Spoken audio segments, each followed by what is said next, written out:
इनमॉस द्वारा आयोजित और संचालित इस परिचर्चा में आप सबका हार्दिक स्वागत है। हम सभी इंश्योरेंस सेक्टर से किसी न किसी रूप में जुड़े हुए हैं। जैसा कि आप सब जानते हैं, इंडिया में 2021 में इंश्योरेंस पेनिट्रेशन 4.2% आंका गया है।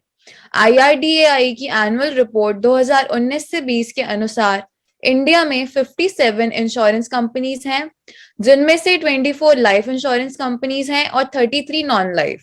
लाइफ इंश्योरेंस इंडस्ट्री का एसेट अंडर मैनेजमेंट 2019 में 35 लाख करोड़ से बढ़कर 2020 में 39 लाख करोड़ हो गया है।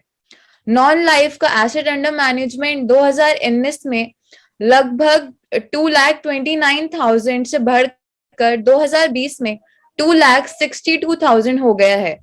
2019 से 20 में लाइफ इंश्योरेंस में 288.47 लाख और नॉन लाइफ में 2,450 लाख न्यू पॉलिसीज बिकी गई हैं। जब इंश्योरेंस इंडस्ट्री बढ़ेगी तो इंश्योरेंस से जुड़ी समस्याएं भी बढ़ेंगी।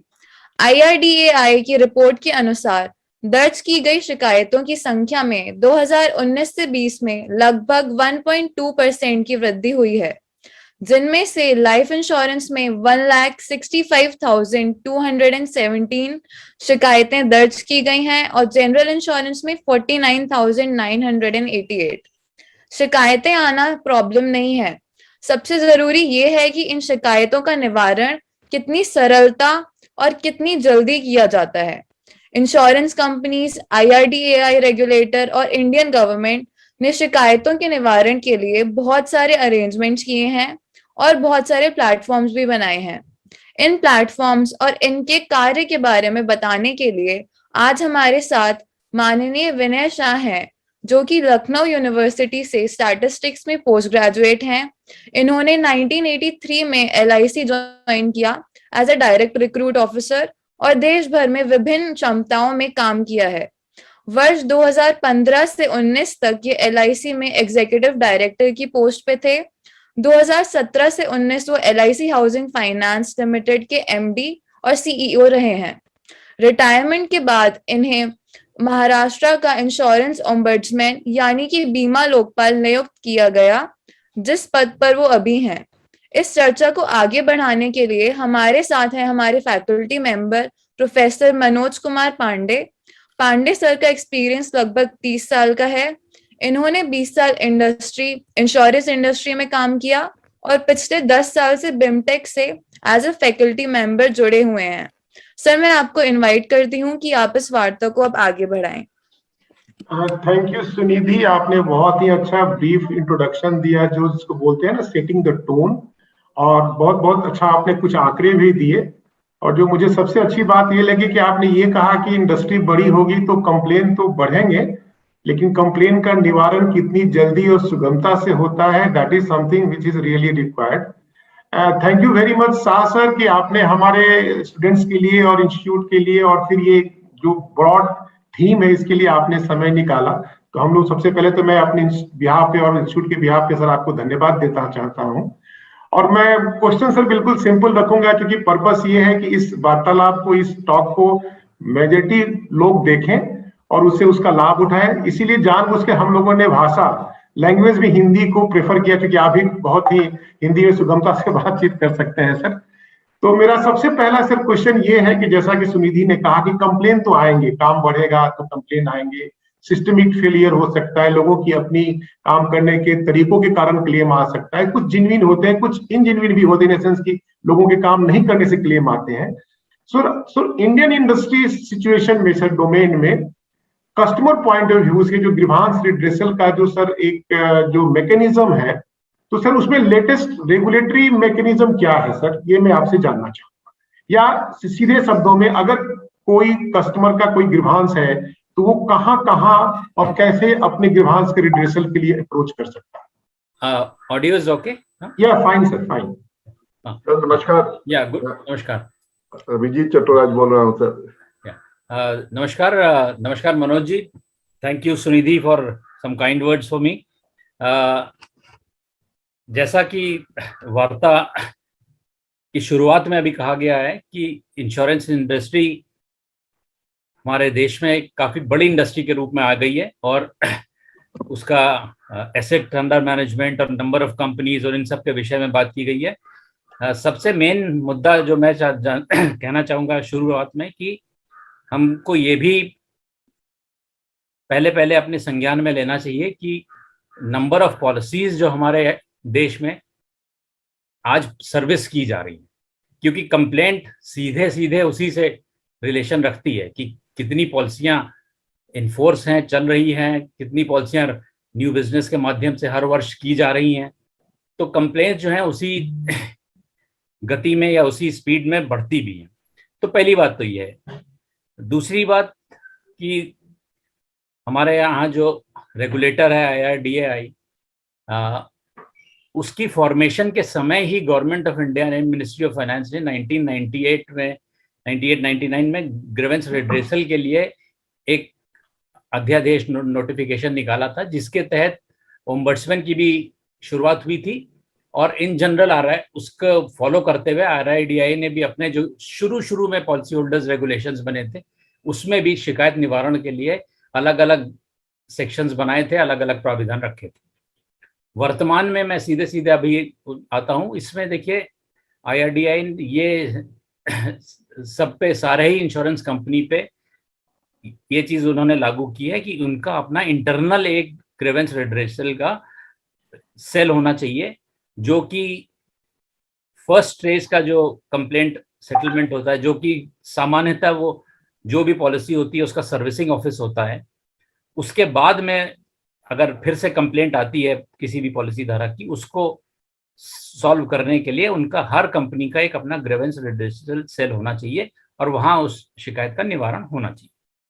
IRDA का अपना भी एक IGMS के नाम से, इंटीग्रेटेड ग्रीवेंस रिड्रेसल मशीनरी के नाम से एक ऑनलाइन प्लेटफॉर्म उन्होंने बनाया है, जिसके तहत वो कंप्लेंट्स वहां आप रजिस्टर कर सकते, पॉलिसी होल्डर रजिस्टर कर सकता है।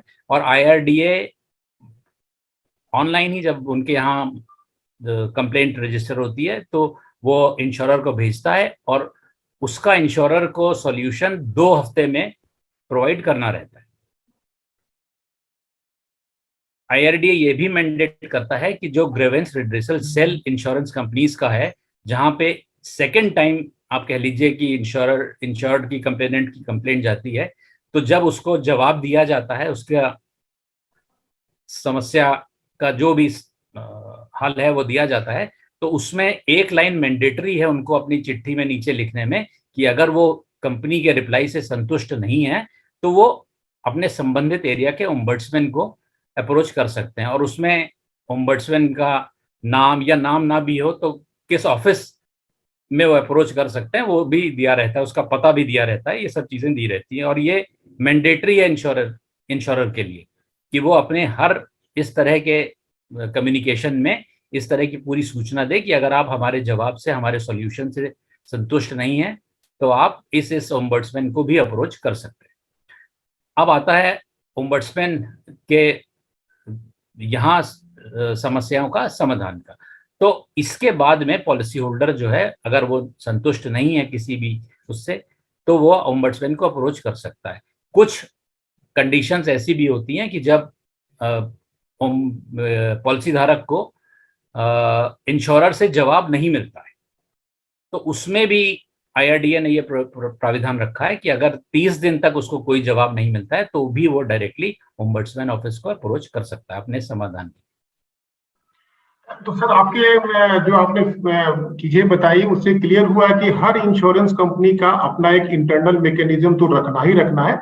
और सर, हमने देखा भी है कि LIC के ऑफिस में एक लिस्ट बना होता है कि जो एस्केलेशन होता है कि अगर आप शिकायत करते तो ब्रांच मैनेजर फिर या जो हायर अथॉरिटीज होती हैं सर, तो वो तो ठीक है। लेकिन इसी संदर्भ में सर आपने ये भी बताया कि IRDA का खुद का एक मैकेनिज्म है, integrated grievance management system. Ombudsman तो सर है ही। इस बीच में सर कहीं ना कहीं हम लोग बहुत पहले से जानते हैं कि कंज्यूमर फोरम्स भी आते हैं सर। तो ये कंज्यूमर फोरम का सर क्या स्टेटस है?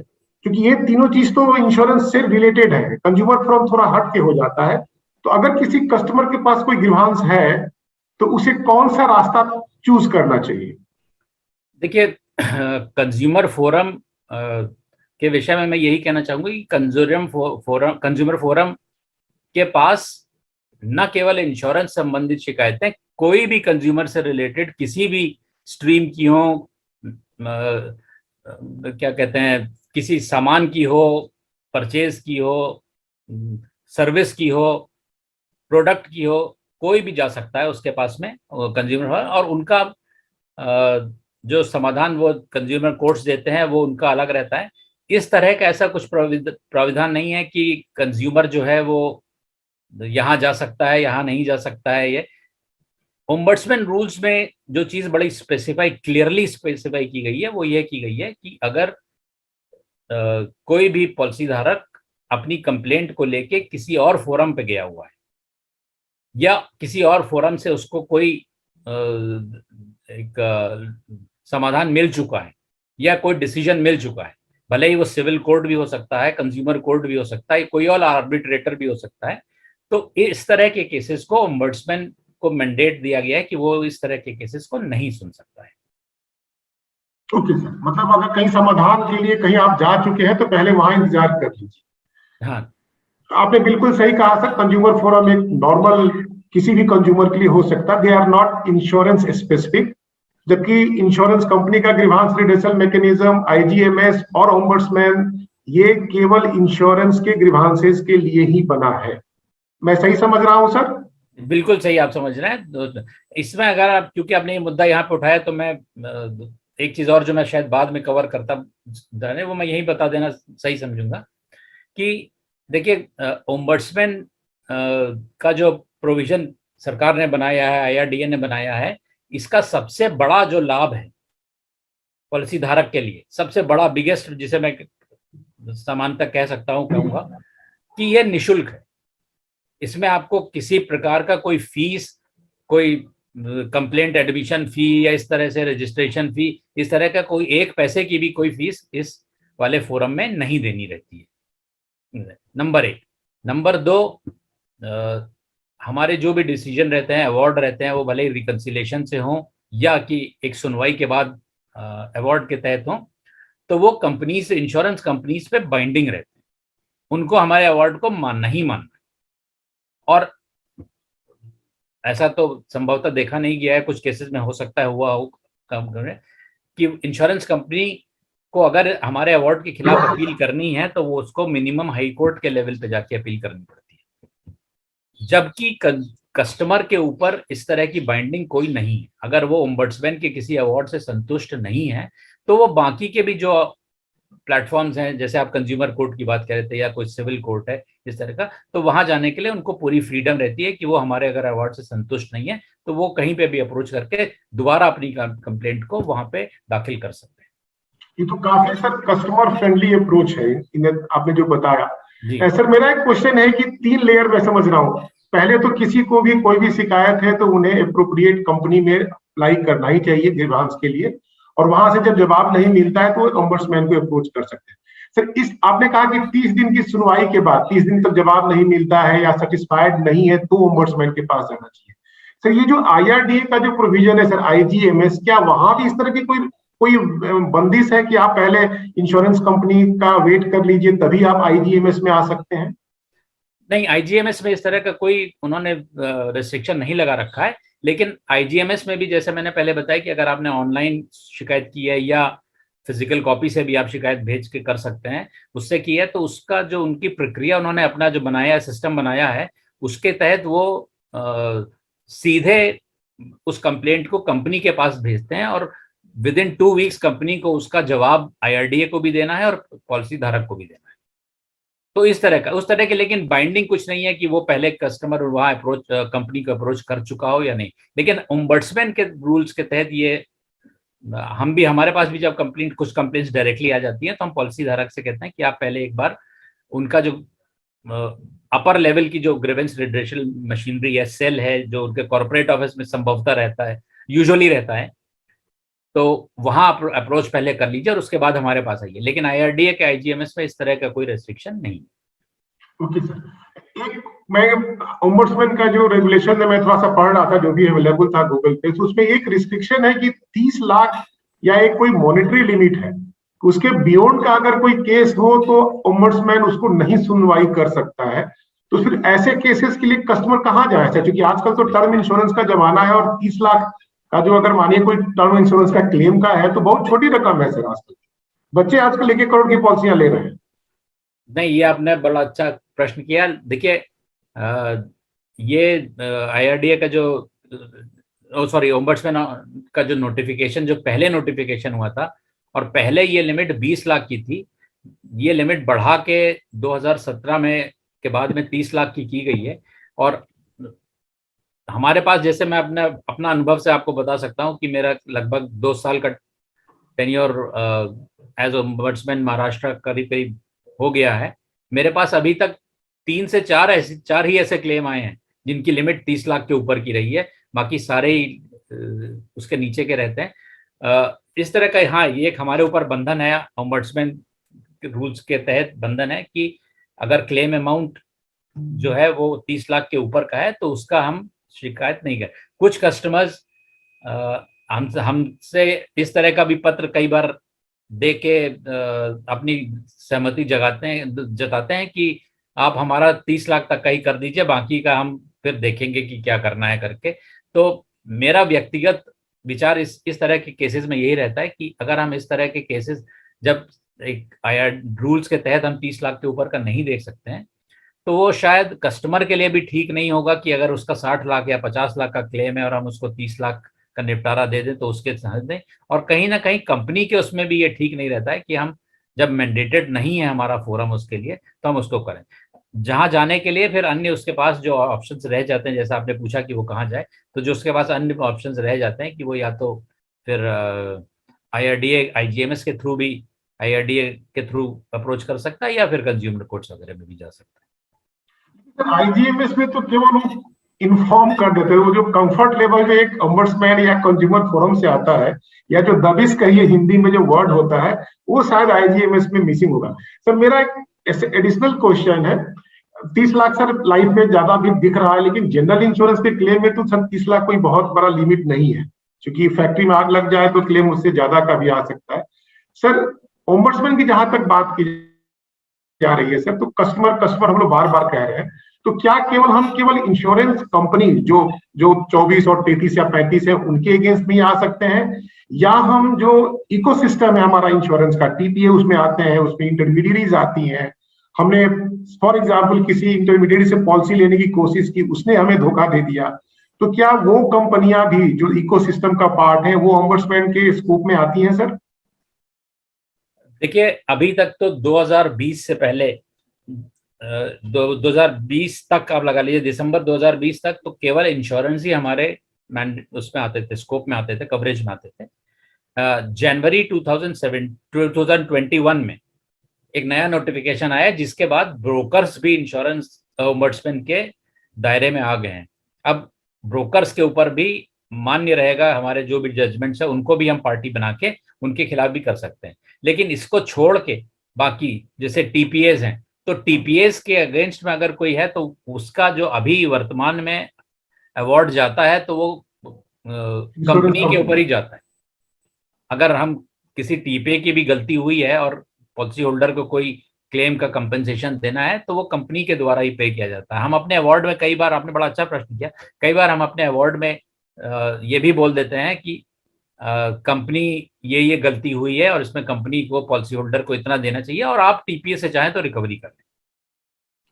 सर आपने कहा कि नए नोटिफिकेशन में ब्रोकिंग चैनल को इंक्लूड किया गया, तो ये केवल ब्रोकिंग के लिए है कि it is for the intermediary as a whole? क्योंकि बहुत सारे complain sir as a faculty member हम जो पेपर में पढ़ते हैं, अभी ये जो वेब एग्रीगेटर है या जो हमको तो बेचने का भी लाइसेंस दिया जा चुका है, ये जो सबसे बड़ा कंप्लेन सर आ रहा, वो जो MISP चैनल है, मोटर इंश्योरेंस सेल्स प्रोवाइडर, जो गैराज वाले लोग होते हैं, तो वो अभी स्कोप में नहीं आए हैं। मैं सही समझ रहा हूँ सर? हाँ, अभी इसमें केवल ब्रोकर्स को बोला गया है, इसमें केवल ब्रोकर्स को बोला गया है। ये जो अभी अमेंडमेंट इंक्लूजन का नोटिफिकेशन हुआ है जनवरी 2021 में, इसमें केवल ब्रोकर्स को अपने उसमें एम्बेड में लिया गया है। ओके सर, अब मैं थोड़ा सा अलग क्वेश्चन पूछ रहा हूँ सर, क्योंकि आपका 2 साल का एक्सपीरियंस है। महाराष्ट्र वैसे भी सबसे अच्छा, मतलब इंश्योरेंस के मामले में सबसे डेंसली पॉपुलेटेड स्टेट माना जाता है, क्योंकि जो भी डाटा हम लोग देखते हैं, तो सर आपके यहाँ जो कंप्लेन आते हैं ब्रॉडली सर, 2-3 कौन से मुख्य कंप्लेन सर आपके पास आते हैं फ्रीक्वेंटली, मतलब which are the areas which is really concern for the industry? देखिए, यहाँ पे जो पूरा ही मैं देखता हूँ, इसमें लाइफ इंश्योरेंस की पहले मैं बात करना चाहूंगा। लाइफ इंश्योरेंस में आप ये लगाइए कि अगर 100 कंप्लेंट रहती हैं तो उसमें 80 कंप्लेंट तो मिस सेलिंग की रहती है। और मिस सेलिंग के तहत आप ये लगा लीजिए कि कहीं ना कहीं पॉलिसी धारक को प्रपोजल प्रोस्पेक्ट के स्टेज पे विभिन्न विभिन्न तरीके के लालच दिखा के ये पॉलिसी बेची जाती है। इसमें एक बड़ा सामान्य से जो रहता है कि बहुत हाई रिटर्न्स प्रॉमिस करके पॉलिसियां बेची जाती हैं। कई बार टर्म्स ही, प्रीमियम पेइंग टर्म ठीक से नहीं बताया जाता है और सिंगल प्रीमियम बता के भी पॉलिसियां बेच दी जाती हैं। कुछ मेरे केस ऐसे भी मेरे पास आए हैं जिसमें उन्होंने ये कहा है कि आपका पुरानी पॉलिसी का पैसा बकाया है, वो आपको मिल सकता है। कुछ पॉलिसी में ये भी कहा गया है कि आपको सरकार जो है लैब्स पॉलिसीज का बोनस बांट रही है सबको, तो ये आपको भी 2 लाख 4 लाख 5 लाख रुपए उसका एक सिक्योरिटी के लिए आपको 50,000 की पॉलिसी लेनी पड़ेगी। तो इस तरह से भी बेची गई हैं। सबसे एक आश्चर्यजनक चीज़ ये भी आई है कि जो हमारे रूरल क्षेत्र के कुछ लोग हैं उनको बोला गया कि रिलायंस का या किसी भी कंपनी का, XYZ कंपनी का टावर आपके यहाँ लगवा देंगे और उसका इतना लाख रुपए डिपॉजिट होगा, इतना आपको मंथली आएगा, लेकिन सिक्योरिटी के लिए आपको 50,000, 1 लाख 2 लाख प्रीमियम की पॉलिसी लेनी पड़ेगी। तो इस तरह, तो ये तो लाइफ इंश्योरेंस के विभिन्न जो मिस सेलिंग की बात की है। Chatterjee, I will come back to you.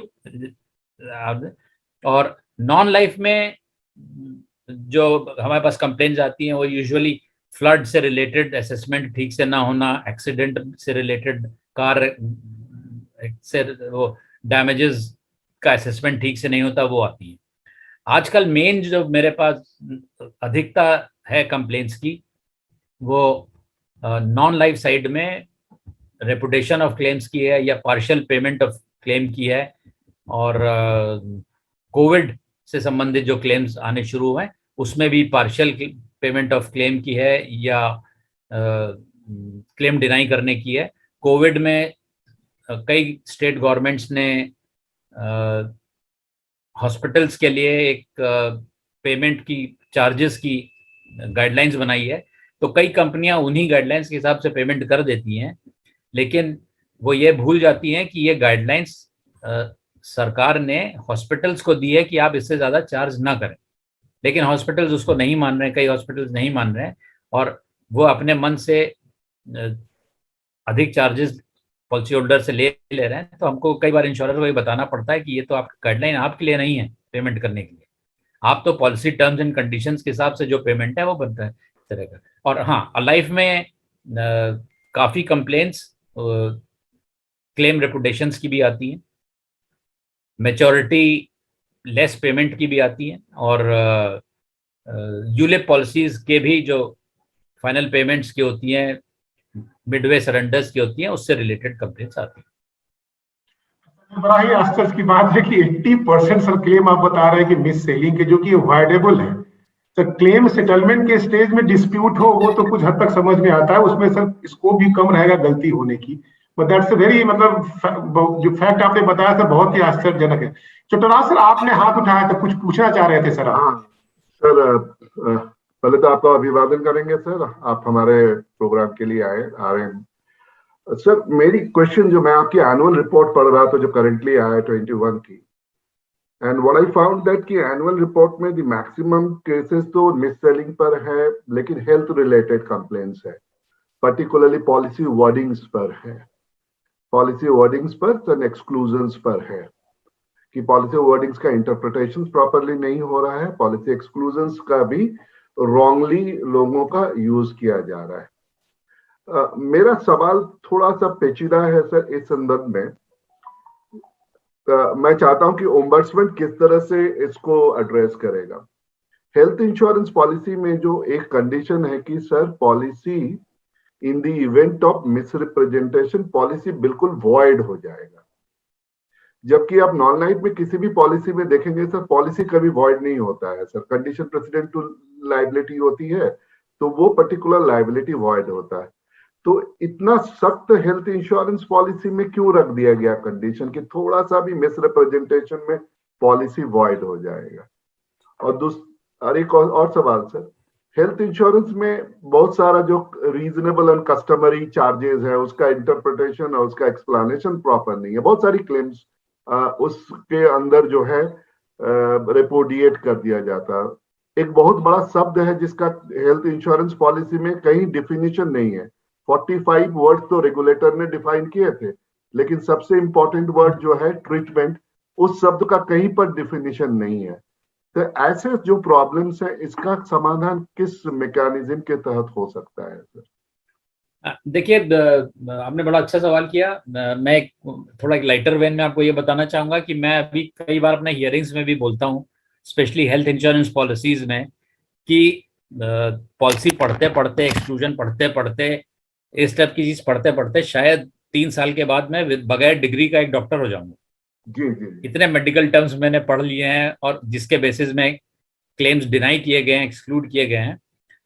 खैर, ये तो मैं एक लेटर वेन में आपको बोल रहा था, लेकिन जो आप ये बोल रहे थे कि मिस रिप्रेजेंटेशन, इसमें देखिए हेल्थ से रिलेटेड हमको भी इस तरह की जागरूकता रखनी पड़ेगी, पॉलिसी होल्डर को भी इस तरह की जागरूकता रखनी होगी कि वो पॉलिसी लेते समय अपने हेल्थ से रिलेटेड सभी भी जो कंडीशंस हैं जो उसके वर्तमान में है या उसकी हो चुकी है, उसके बारे में सारा डिस्क्लोजर करें। इसमें देखिए मेरे को यही लगता है कि 2 चीजें लगती हैं कि कई बार ऐसा चीज होती है कि कोई 15 साल पहले, 20 साल पहले एक माइनर ऑपरेशन हुआ था, इवन ऑपरेशन के लिए, या कुछ इस तरह की हॉस्पिटलाइजेशन की बीमारी है जिसका मेंशन ना करे, और उसके बेसिस में अगर पॉलिसी नल एंड वॉइड कर दी जाती है तो वो कंपनी के बिहाफ पे भी ठीक नहीं है। लेकिन कुछ ऐसे केसेस भी वर्तमान में आते हैं कि जिसमें डिलिबरेटली ऐसा लगता है कि छुपाया गया है चीजें, बताई नहीं गई हैं चीजें, और जिसके बेसिस पे अगर कंपनी पॉलिसी को निरस्त कर रही है तो वो ठीक भी लगता है। ऐसा भी लगता है कि हमको कहीं ना कहीं इंश्योरेंस कंपनी को इस तरह से एक्सपेक्ट नहीं करना चाहिए कि वो हर क्लेम को पे करेंगे। तो मैं तो यही इस बारे में कहना चाहूंगा कि ये कंडीशन संभवतः इसलिए रखी गई है कि इंश्योरेंस कंपनी को पॉलिसी होल्डर की जो हेल्थ कंडीशन है उसके बारे में सही जानकारी है, और उसके बेसिस में वो सर मेरा हेल्थ से रिलेटेड चीजें एक्सक्लूड करके फिर पॉलिसी को इशू करे, उसका जो वेटिंग पीरियड के क्लॉजेस रहते हैं वो एंडोर्स करके वो पॉलिसी इशू करे। तो पहली बात तो ये। दूसरी बात जो आपने पूछी वो रीजनेबल एंड कस्टमरी क्लॉज के बारे में पूछी। ये देखिए, ये शब्दों का इस्तेमाल करके जिसमें पॉलिसी में कोई परसेंटेजेस स्पेसिफाई नहीं होते हैं, कुछ नहीं होता है, इसको इम्प्लाई करने में मैं आपको अपनी ही बात बता सकता हूँ। इन जनरल की बात मैं नहीं बता सकता, लेकिन मैं आपको अपनी बात बता सकता हूँ कि रीजनेबल एंड कस्टमरी में मैं 2-3 चीजें जो देखता हूँ वो ये देखता हूँ कि पॉलिसी के सम एश्योर्ड को देखते हुए वेदर वो किस एक्सटेंट तक पॉलिसी होल्डर जा रहा है, नंबर 1। नंबर 2, कई बार कंपनीज रीजनेबल एंड कस्टमरी में क्या करती हैं कि बाकी कई सारे हॉस्पिटल्स के रेट्स देके और उसको बोलती हैं कि इस हिसाब से। अब उसमें कई बार ये देखा गया है कि कंपेरेबल चीजों को नहीं कंपेयर किया गया है। फॉर एग्जाम्पल, आप एक किसी पर्टिकुलर, जैसे मान लीजिए हर्निया का ऑपरेशन आजकल नॉर्मल जो पहले तरीके से वैसे भी होता है और अभी लेप्रोस्कोपिक तरीके से भी होता है। आप दोनों के रेट्स को सेम नहीं मान सकते हैं। और तीसरी चीजें जो मैं कई बार अपने जजमेंट में देखता हूँ, कंपनीज को बोलता हूँ कि आप ये रेट्स कंपेयर कर रहे हैं अपने किसी नेटवर्क हॉस्पिटल के पीपीएन रेट्स, जो अप्रूव्ड रेट्स हैं, वो यूजुअली नॉर्मल रेट से 20 से 25% कम रहते हैं। तो ये भी मैं बोलता हूँ कि उसने वो इंश्योर्ड अगर आपके नेटवर्क हॉस्पिटल में नहीं गया है तो आप या तो पॉलिसी में ये लिखिए कि हम नेटवर्क हॉस्पिटल का ही पे करेंगे, अन्यथा नहीं पे करेंगे। अदरवाइज आप उनको पीपीएन रेट से कंपेयर ना करें और हायर लेवल्स के पेमेंट आप उनको करें। लेकिन रीजनेबली आपके इस बात से मैं सहमत हूं कि ये शब्द जो यूज किए जाते हैं इसका मीनिंग किसी भी तरीके से कैसे भी और एक्सटेंट जिसे कहते हैं कि कितने परसेंटेज ज्यादा पेमेंट करना है या कम पेमेंट करना है, ये ओपन है, ये कहीं डिफाइंड नहीं है और ये थोड़ा बहुत ग्रे एरिया है पॉलिसी। इसी से मेरा एक संबंधित सवाल भी एक स्टूडेंट से आया है कि सर बहुत सारे कंप्लेन्स ऐसे हैं जो रिपीटिटिव नेचर के हैं, एक ही कंपनी से एक ही तरह के कंप्लेन बार बार आ रहे हैं, तो आखिर कहीं ना कहीं सर कुछ तो मैकेनिज्म होना चाहिए कि वो सिस्टमिक जो फ्लॉ है उसको कंपनी स्टॉप करे, एज ए अथॉरिटी ombudsman शायद डिक्टेट करे कि आपके यहाँ से बार बार क्लेम आ रहे हैं इस तरह के। ये बिल्कुल सही बात आप कह रहे हैं, और मैंने तो अपने यहाँ पे कंपनीज को बाय एंड लार्ज हर 6 महीने में एक बार मैं उनको बोलता हूँ कि जो सिमिलर केसेस में है, आप मेरा पुराना डिसीजन देखते हुए कंप्लेनेंट को वैसे ही पेमेंट कर दीजिए अगर पेमेंट होना है तो। हियरिंग के लिए और इसके लिए वेट ना करें, इससे आपका भी काम सरल होगा, हमारा भी काम सरल होगा, और आप अपने इंटरनल मैकेनिज्म में भी इस चीज को बना लें कि इस तरह के कंप्लेंट शुरू ही ना हो, और पहले ही शुरुआत के स्टेज में भी, क्लेम लॉन्च होने के स्टेज में भी आप उस हिसाब से पेमेंट पॉलिसी होल्डर को कर दें जिससे। लेकिन ये सही बात है कि अभी भी ये सब करने के बावजूद भी रिपीटेटिव कंप्लेंट्स बहुत आती हैं। सर अभी जो जमाना चल रहा है सर वो डिजिटल का है सर, तो क्या ऐसा हुआ है कि डिजिटल होने के कारण आपके यहाँ कंप्लेन की संख्या सर पिछले कई सालों से ज्यादा बढ़ गई हो, क्योंकि लोगों ने आसानी से कंप्लेन करना मतलब उनके लिए आसान हो गया हो? Just a general question sir. नहीं, बहुत उसका क्या impact, digital impact sir as a ombudsman आप कैसे फील कर रहे हैं? हाँ, नहीं देखिए, अगर हम ये देखें कि कंप्लेंट आने ही की बात हम ना देखें, उनके निराकरण की भी बात देखें, तो पिछले साल विवश होके कोविड की वजह से आप ये समझिए कि हमने मार्च में लॉकडाउन भी जैसे शुरू हो गया था, तो मई के मिड में तक हमने एक भी हियरिंग नहीं कर पाए थे हम। फिर हम लोगों ने बैठ के और व्हाट्सएप के माध्यम से शुरुआत करके, फिर जूम के माध्यम से, कुछ गो टू मीटिंग के माध्यम से वो करके मई एंड से हमारे हियरिंग्स जो हैं वो ऑनलाइन शुरू हो गए, और आज की डेट में सारे हियरिंग्स मई 20 से लेके और आज तक अब ऑनलाइन हियरिंग होती है। इससे सबसे बड़ा फायदा पॉलिसी धारक का रहा है, क्योंकि जैसे मैंने बताया कि मैं महाराष्ट्र का ओम्बड्समैन हूँ, तो हमारे पास पहले हियरिंग के लिए सारे जगह से वो इंश्योर्ड को यहाँ आना पड़ता था, या मैं बीच बीच में कैंप वाले हियरिंग्स भी करता था विभिन्न सेंटर्स पे जाके, लेकिन फिर भी रूरल एरिया से यहाँ वहां से आना पड़ता था। ये सबसे बड़ा आराम पॉलिसी धारक को हो गया है। तो डिजिटल का सबसे बड़ा फायदा तो मैं कहूँगा कि पॉलिसी धारक को ये हो गया है, और हम एक दिन में जैसे लगभग बहुत अपने को स्ट्रेच करते थे पहले, जब फिजिकल हियरिंग होती थी, आदमी लोग आते थे, कंपनीज आती थी, कंप्लेनेंट आते थे, हम बहुत स्ट्रेच करके अपने to be on the higher side 15 cases ले पाते थे दिन भर में, एक दिन में। अब ये है कि हम स्ट्रेच अपने को करते हैं तो 20 भी कर लेते हैं, 25 भी कर लेते हैं। 25 तक मैं गया हूँ एक दिन हियरिंग करने में। तो ये तो फायदा हो गया, कंपनीज को भी फायदा हो गया है कि ट्रैवलिंग कॉस्ट बच रहा है। सबके हेडक्वार्टर्स, सारी कंपनीज के हेडक्वार्टर्स पूना में नहीं है, तो कभी बॉम्बे से आदमी को आना पड़ता था, इवन दिल्ली से आना पड़ता था, कुछ कंपनीज के जो नोडल ऑफिसर्स है वहां से आते थे। तो ये फायदा हो गया। नंबर ऑफ कंप्लेंट्स की जो मनोज जी आपने बात की थी, उसमें मैं ये तो नहीं कहूंगा कि बहुत इजाफा बढ़ गया है या नहीं हो गया है, लेकिन हाँ एक कुछ परसेंटेजेस से। लेकिन मैं अभी भी मेरा ये मानना है कि जो बात मैं आपसे पहले कह रहा था कि इस फोरम के पास number of policies being serviced को अगर हम देखते हैं तो नंबर ऑफ कंप्लेंट्स बहुत कम है। एंटायर कंट्री में ओम्बड्समैन फोरम के पास नंबर ऑफ कंप्लेंट्स बहुत कम है। हो सकता है और भी बहुत सारे असंतुष्ट पॉलिसी धारक हों जिनके पास अवेयरनेस नहीं है हमारे तक पहुंचने की, जिनके पास रास्ते नहीं खुले हुए हैं कि वो इस तरह से, और कुछ जैसा आपने अभी थोड़ी देर पहले सवाल किया था रिपीटेटिव कंप्लेंट्स वाला, तो कई बार मेरे को भी कंपनीज को ये बोलना पड़ता है कि हमको ऐसा लगता है आपको देख के कि आप डेलिबरेटली कुछ क्लेम्स को अच्छी संख्या में मना कर देते हैं, और ओम्बड्समैन के माध्यम से उतने सारे लोग तो पुनः क्लेम्स को रिव्यू कराने पहुंचते नहीं है, तो बाकी जो लोग नहीं पहुंच पाए हैं वो क्लेम्स आपको नहीं देने पड़ते हैं। मैं ये भी कई बार कंपनी से बोलता हूँ। लेकिन ये है कि हाँ, डिजिटल एरा में अवेयरनेस बढ़ेगी तो क्लेम्स और बढ़ेंगे ऑनलाइन होने की वजह से। और जैसे मैंने आपको बताया कि सॉल्यूशन प्रोवाइड करने के लिए डिजिटली हमको बहुत हेल्प मिली है, और उसकी वजह से हम इवन कोविड टाइम्स में जब सारे ऑफिसेज बंद थे, वर्क फ्रॉम होम चल रहा था, सब चल रहा था, तो उस दौरान भी हम हियरिंग्स कर पाए और अच्छी संख्या में हमने हियरिंग्स करके केसेस का निवारण किया है। आनंद सर एक एक सवाल सर सर पूछ दे। हाँ सर, हाँ फ्लो पूछिए सर प्लीज। सर मैं थोड़ा ओम्बड्समैन के सर जजमेंट का स्कोप के बारे में समझना चाहते हैं sir. Can you give exemplary और punitive award in the sense कि मैं देखता हूं कि बहुत सारी इंश्योरेंस कंपनी है, हेल्थ इंश्योरेंस कंपनी, जिनके लोगों को बहुत ही सीधी सी एक्सक्लूजन्स का मतलब नहीं समझ में आता है और वो क्लेम को रिजेक्ट कर देते हैं।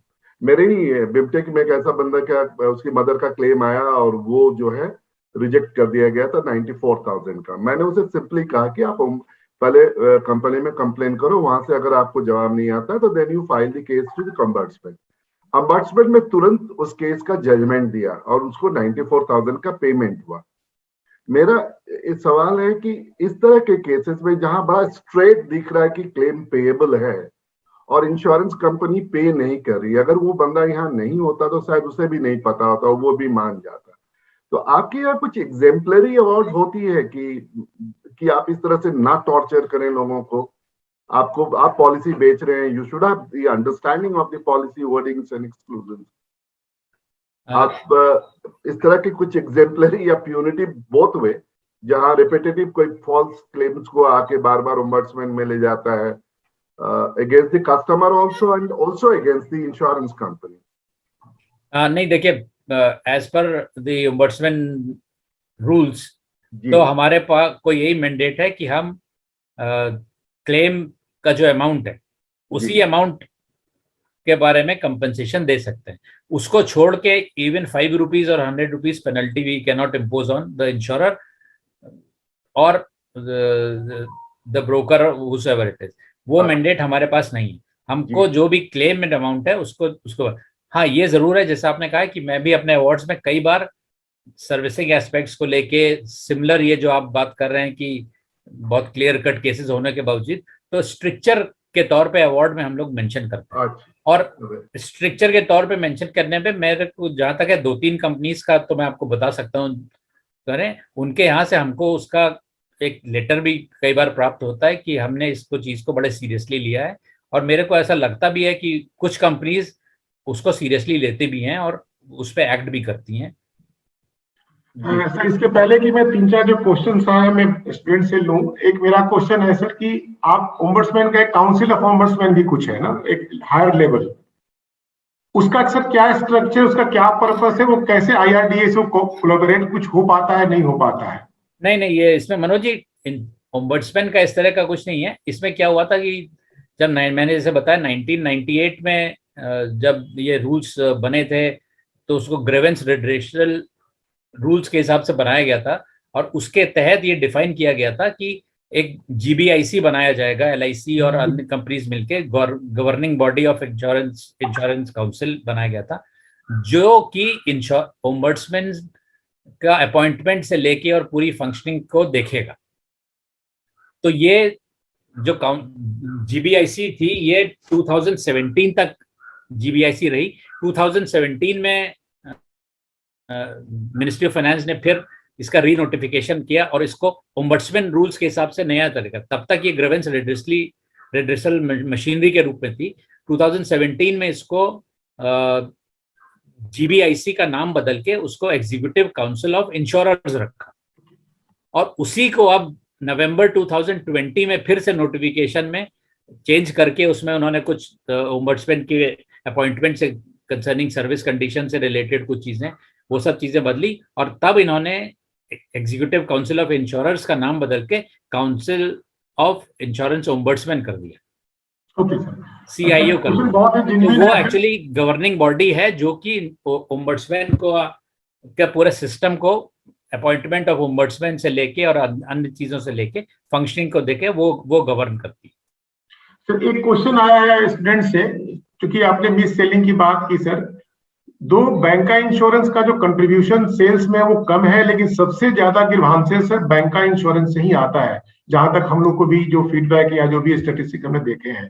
तो सर अब कुछ चीजें ऐसी होती हैं जहां की शायद एज ए इंश्योरेंस ओम्बड्समैन आप वहां तक नहीं पहुंच पा रहे हो, ज्यादा दोष बैंक का होगा, तो सर कुछ कुछ कोलैबोरेशन होने की संभावना है क्या? कि क्योंकि बहुत बड़ा इशू है सर, कि ओम्बड्समैन जो इंश्योरेंस वाले हैं, ओम्बड्समैन जो बैंक वाले हैं, कुछ कॉमन ग्राउंड मिलने की संभावना है सर? नहीं, हमारे पास भी देखिए मनोज जी ऐसे केसेस आते हैं जिसमें कि इवन जैसे मैं आपको, जो आपके सवाल से डायरेक्टली रिलेटेड नहीं है, लेकिन मैं ये बताऊं जैसे ईसीएस है, कुछ ऐसे केसेस भी आते हैं कि ईसीएस बैंक ने ऑनर नहीं किया और पॉलिसी लैप्स हो गई और उस दौरान क्लेम आ गया। जी जी।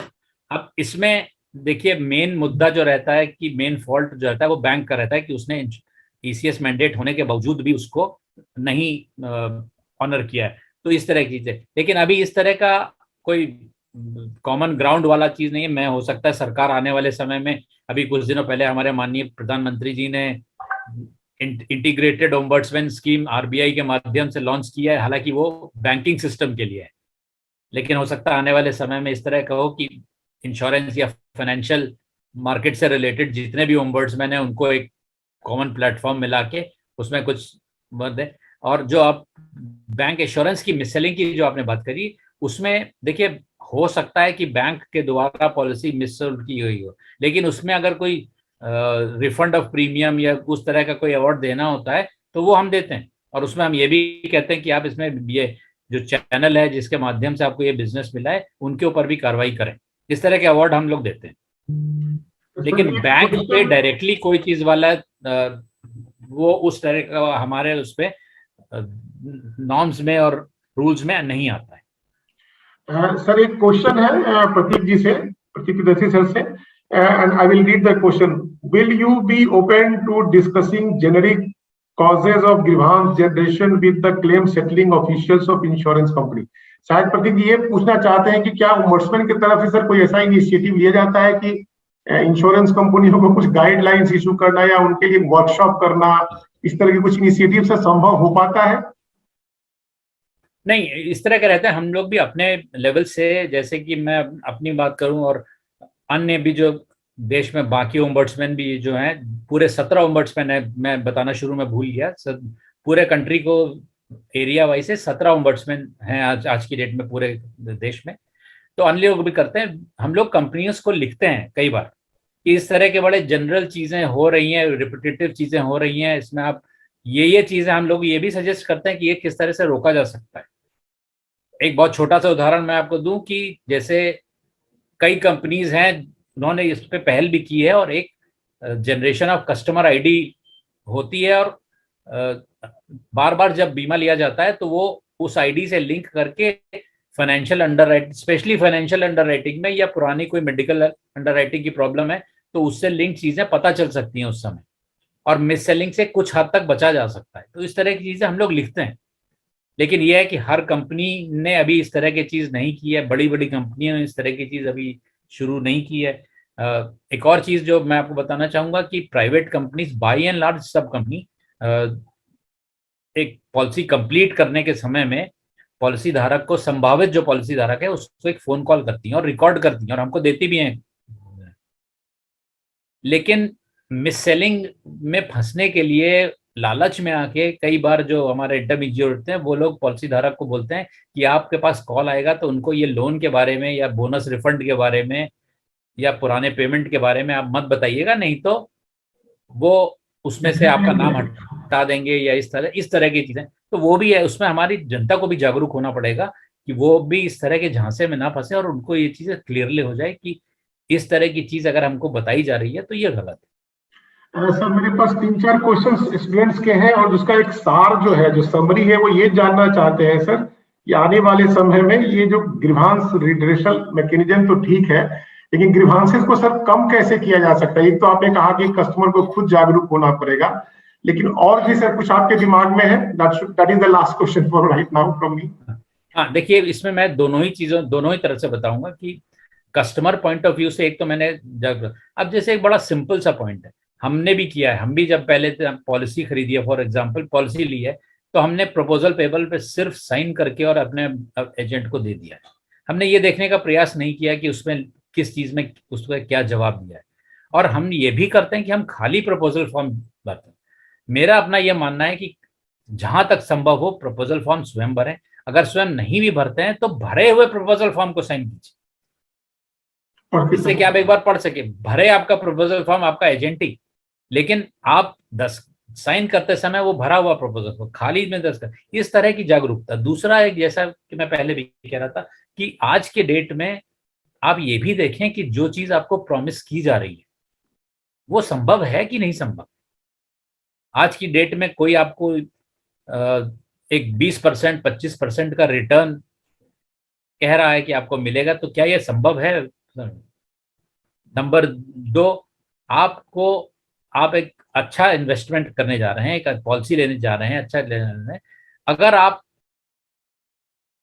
फोन के द्वारा ही आपसे संपर्क किया गया है तो अच्छा ये होगा कि आप उस कंपनी के ऑफिस में जाके उस फॉर्म को कंप्लीट करें, तो सारी जानकारी आपको मिल जाएगी। और ये सारी चीजें हैं, और भी बहुत सारी चीजें हैं जिसका पॉलिसी धारक स्वयं अपने लेवल पे है। इसी तरह से मैं कंपनीज को भी कहता हूं कि आप ब्रोकर से, स्पेशली ब्रोकर से, इंडिविजुअल एजेंट तो फिर भी उनके साथ रहता है और थोड़ा उसी कंपनी के साथ काम करता है, लेकिन ब्रोकर क्योंकि कई कंपनीज के साथ काम करते हैं, तो मैं उनको ये कहता हूं कि ब्रोकर का आप प्रोफाइल देख के उनसे बिजनेस एक्सेप्ट करें। किस तरह का उनका प्रोफाइल है, किस तरह की। अभी भी मैं देख रहा हूं मेरी जितनी भी कंप्लेंट मिस सेलिंग की आई है उसमें लगभग 50-60% केसेस में वही 5-6 ब्रोकर का नाम बार बार उठ के आता है, इन्हीं में से ये किया गया है। और ये वो ब्रोकर फर्म्स जो है वो अपना 2 साल तक काम करेंगी और उसके बाद लाइसेंस काम करना बंद कर देंगी और किसी दूसरे नाम से दोबारा लाइसेंस लेके फिर।